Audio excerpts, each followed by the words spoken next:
Assalamu alaikum students. I am Syed Irfan Ali Shah and you are watching my YouTube channel Instant Physics Study.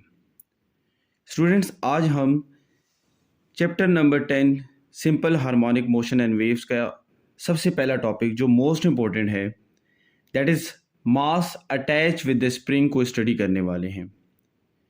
असल में हमने ये देखना है कि मास अटैच विद द स्प्रिंग क्या ये example of simple harmonic motion है या नहीं है, या हम यूँ कह सकते हैं the motion of mass attach with the spring is an example of simple harmonic motion, yes और नो।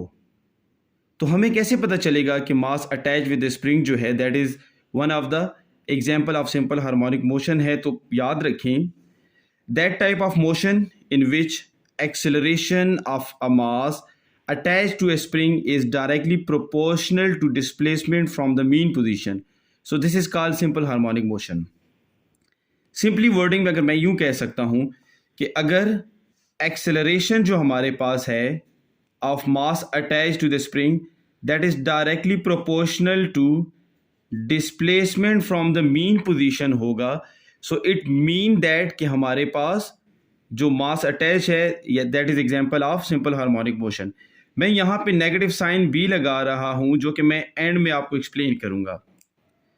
अच्छा स्टूडेंट्स, सिंपल हार्मोनिक मोशन की सिंपल डिफिनेशन ये भी है कि that type of motion which repeat itself in equal interval of time, which repeat itself in equal interval of time. चलिए वो तो सिंपल बात होगी हमारे पास, लेकिन यहाँ पे स्प्रिंग जब अटैच होता है हमारे पास मास के साथ तो यहाँ पे हम ये चीज़ नहीं मेजर कर सकते कि क्या body equal interval of time में अपनी मोशन को रिपीट कर रही है या नहीं कर रही। सो दैट्स वाई हमने यहाँ पे एक और अपने लिए रख दिया कि अगर acceleration is directly proportional to displacement from the mean position होगा, so it mean that the body is an example of simple harmonic motion. Okay students, यहाँ पे हमारे पास आप देख सकते हैं कि एक मास अटैच है सिंपल हार्मोनिक मोशन के लिए हमने बनाया हुआ है विद स्प्रिंग। इनिशियली हमारे पास आप देख सकते हैं कि फोर्स क्या है, ज़ीरो है, तो एक्सेलरेशन डिस्टेंस भी हमारे पास यहाँ पे क्या होगा, ज़ीरो होगा। नाउ अगर मैं फोर्स अप्लाइड करता हूँ तो देखिए स्प्रिंग हमारे पास स्ट्रेच होकर यूं पोजीशन चेंज कर कर मास दूर आ जाता है। ये देखिए मैंने यहाँ पे फोर्स लगाई और नाउ अब जो मास है वो यहाँ पे हमारे पास पोजीशन बी पर आ चुका है। अब देखिए from mean position, this is mean position, जहाँ पे मास इनिशियली था दिस इज़ मीन पोजीशन। सो देखिए मीन पोजीशन से हमारे पास मास ने एक्स डिस्टेंस कवर कर लिया। क्या कवर कर लिया? एक्स डिस्टेंस देखें कवर कर लिए।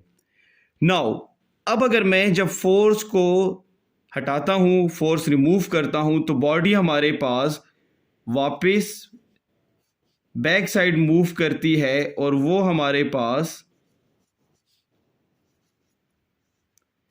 यहाँ तक आ जाती है। बजाय इसके कि वो मिड में स्टॉप करती, बॉडी देखें हमारे पास यहाँ तक आ गई। तो अब भी ज़रा आप देखें तो फ्रॉम मीन पोजीशन अब हमारे पास इस तरफ डिस्टेंस क्रिएट हो चुका है। अब देखें ये मेरे पास जो पोजीशन है और ये मेरे पास जो पोजीशन थी, these are called extreme position, these are called extreme position हमारे पास।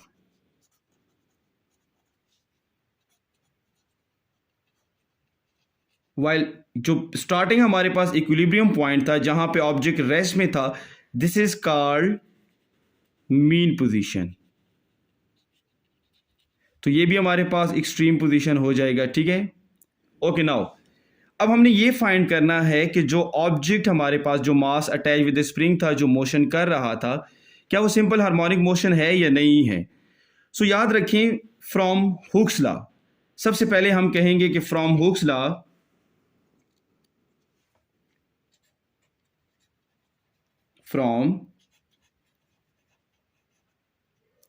हुक्स लॉ से हम ये बात करते हैं कि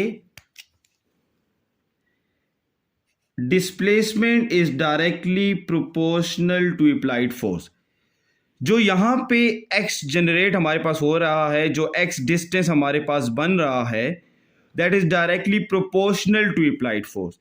इट मीन दैट कि अगर आपकी फोर्स ज़्यादा होगी तो डेफिनेटली हमारे पास डिस्टेंस भी ज़्यादा क्रिएट होगा, लेकिन अगर आपकी फोर्स स्मॉलर होगी तो आपके पास डिस्टेंस भी स्मॉलर क्रिएट होता है। और यहाँ पे हम नेगेटिव साइन लगा देते होते हैं, दैट इज़ ड्यू टू हमारे पास रिस्टोरिंग फोर्स या अपोजिट डायरेक्शन भी हम कह सकते हैं। तो देखिए इसको हम यूं भी कह सकते हैं कि that is F is equal to minus k x. ये देखिए मेरे पास फॉर्म है किसकी, हुक्स लॉ की। So F is equal to minus k x हमारे पास क्या होगी, mathematical form of Hooke's law हो गई है। Now as we know from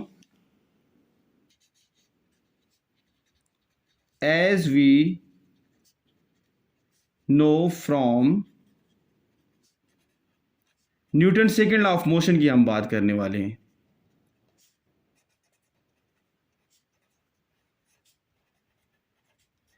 Newton second law of motion हमारे पास क्या है, that is F is equal to ma।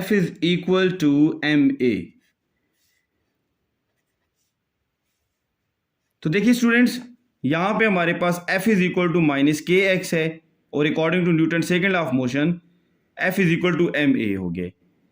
सो मैं ये ma की जो वैल्यू है वो यहां पे F की जगह रिप्लेस कर सकता हूं, पुट कर सकता हूं।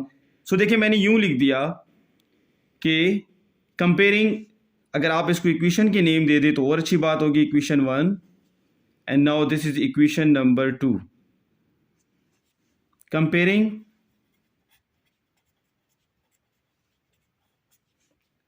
Equation 1 and 2। सो जब हम इक्वेशन 1 एंड 2 को कंपेयर करते हैं तो मैं देखिए इसको यूं लिख सकता हूं कि ma is equal to minus k x. अच्छा स्टूडेंट मैं आपको ऊपर एक्सप्लेन करना जरा भूल गया कि वेयर के हमारे पास जो होता है दैट इज स्प्रिंग कांस्टेंट, जो के हमारे पास होता है that is spring constant.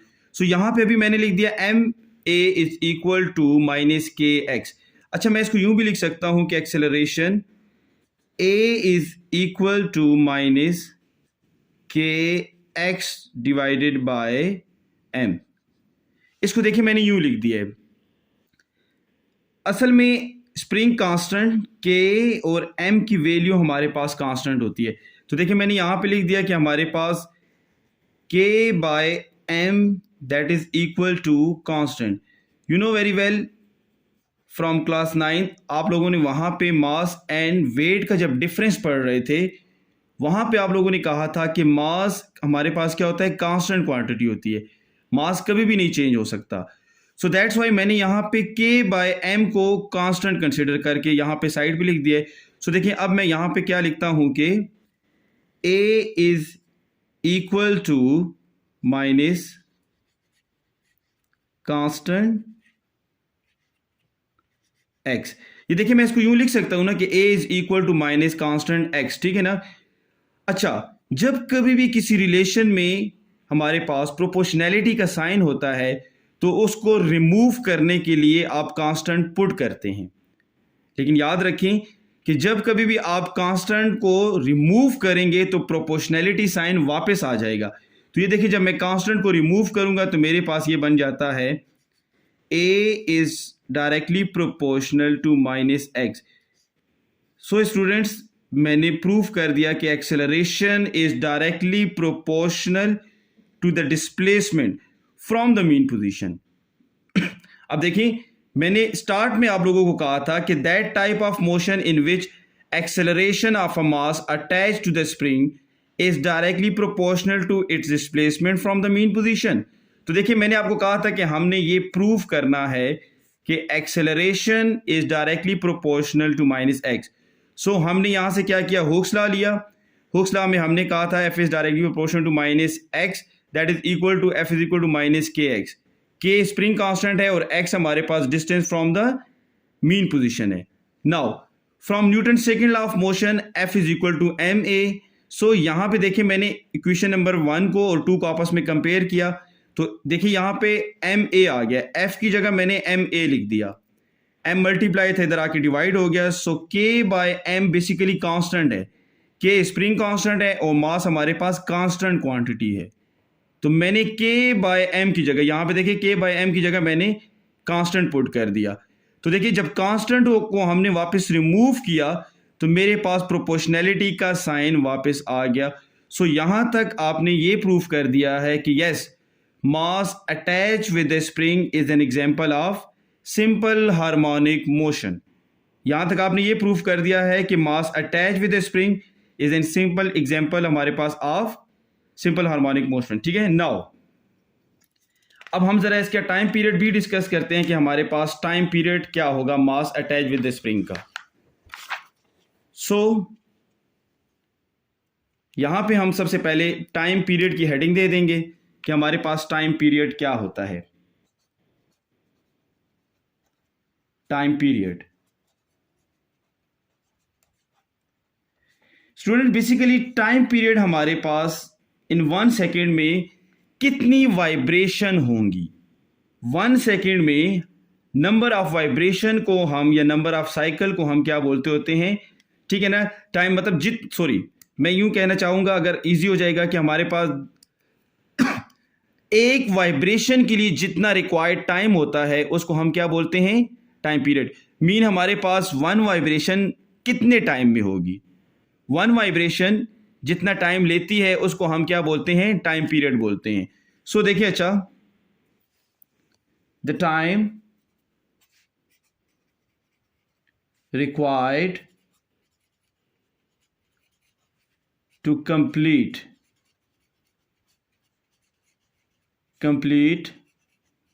one vibration या one cycle from mean position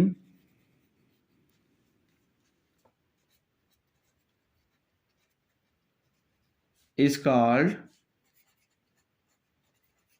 time period।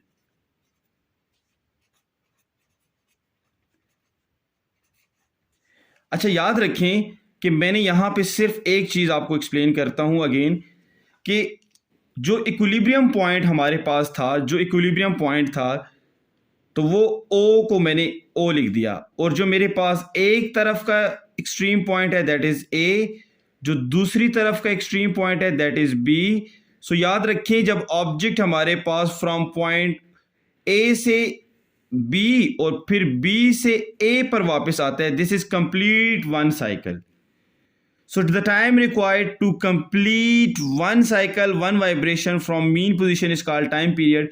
असल में हमारे पास जो टाइम पीरियड का फार्मूला है that is T is equal to 2 pi under the root m by k, under the root m by k. तो अब देखिए हमारे पास जो फैक्टर्स हैं, जो फैक्टर्स आपको आ सकता है कि define time period of a simple, so define time period of a mass attach with a spring and write its factor as well. तो देखिए अब हमारे पास फैक्टर्स कौन कौन से हैं।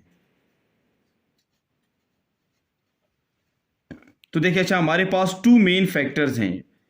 The first one M, that is mass.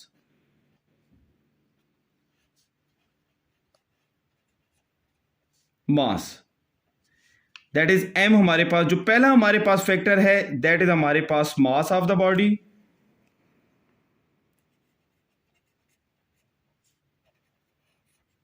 Mass of the body, तो हमारे पास टाइम पीरियड जो है वो मास ऑफ द बॉडी पे डिपेंडेड है। फैक्टर मीन दैट किन पे डिपेंडेड है। And the second one that is spring constant, that is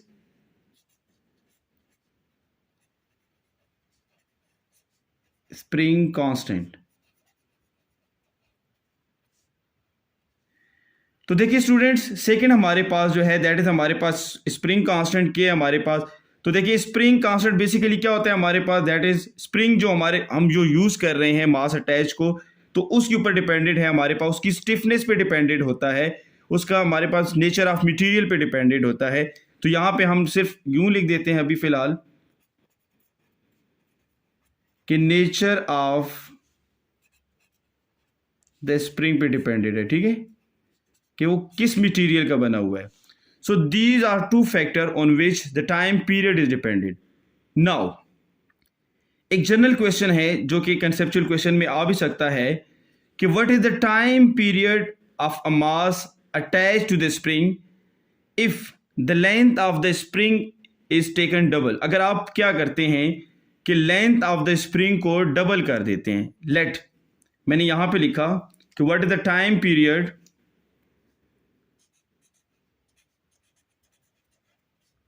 what is the time period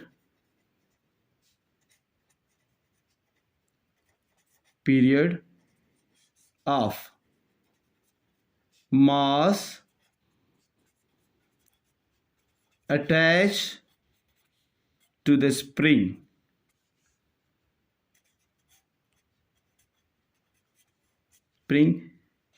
if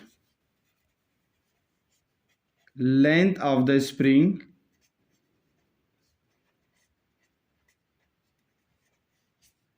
is double. देखिए, what is the time period of a mass attached to the spring if length of the spring is double. अगर हमारे पास length of the spring हमारे पास double हो जाएगी तो फिर हमारे पास टाइम पीरियड क्या होगा. तो याद रखिए, from above formula that is T is equal to 2 pi under the root M by K. M mass of the body है, के हमारे पास क्या है, that is spring of the constant, spring constant है, ठीक है. सो यहां पे तो हमारे पास लेंथ ऑफ द स्प्रिंग की जगह ही नहीं है कि हम पुट करें. सो इट मीन दैट कि अगर आप लेंथ ऑफ द स्प्रिंग को डबल कर भी देते हैं तो हमारे पास जो टाइम पीरियड होता है वो रिमेन कांस्टेंट. तो याद रखें, हमारे पास not depends on the length of spring. It means time period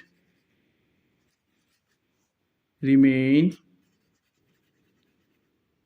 same. तो हमारे पास टाइम पीरियड सेम ही रहेगा. हमारे पास ना तो टाइम पीरियड इंक्रीज होगा और ना ही टाइम पीरियड डिक्रीज होगा. सो स्टूडेंट्स, आज की वीडियो में हमने सिंपल हार्मोनिक मोशन की एक टाइप को डिस्कस किया है, that is mass attach with the spring, in which we study that कि acceleration of a mass attach to the spring is directly proportional to displacement from the mean position, जो कि हमने Hooke's law से and Newton second law of motion से prove भी किया कि that is acceleration is directly proportional to displacement from the mean position. Then हमने time period को डिस्कस किया कि the time period that is हमारे पास t is equal to 2 pi under the root m by k. उसके हमने two factors को discuss किया एंड आखिर में हमने ये देखा कि हमारे पास टाइम पीरियड जो है वो लेंथ ऑफ द स्प्रिंग पे नहीं डिपेंडेड. सो स्टूडेंट, अगर आप इसी टॉपिक्स को इसी हेडिंग्स के साथ लिखते हैं तो इंशाल्लाह आपके पूरे कंप्लीट मार्क्स आएंगे. देखते रहें हमारा YouTube channel instant physics study. More videos के लिए बेल आइकन प्रेस कर दें और हमारा चैनल सब्सक्राइब करना ना भूलें. Thank you.